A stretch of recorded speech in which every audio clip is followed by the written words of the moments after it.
Hello everybody and welcome back to VLADA'S place. There's a little love affair going on between me and my fig tree, and today I want to show you how to make a 15-minute appetizer using fresh figs. Key to this recipe are firm and ripe figs. I have both kind. As you can see, I have a mission and I have these white figs, so I will be using both in today's recipe. I will also use these thin strips of smoked prosciutto and some smoked Gouda. A little bit of our local raw honey, some pecans, and we are ready to roll.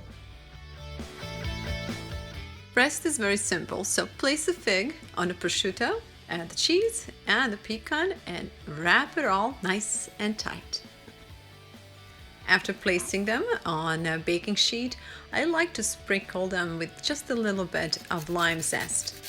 Orange or lemon zest will work just as well. All that's left to do is to add the sweet touch. Consider using local honey. This way, you too could be helping your local beekeepers. With all this done, we're going to oven for about 10 minutes on 350. Finish them off with little balsamic vinegar and you are ready to serve.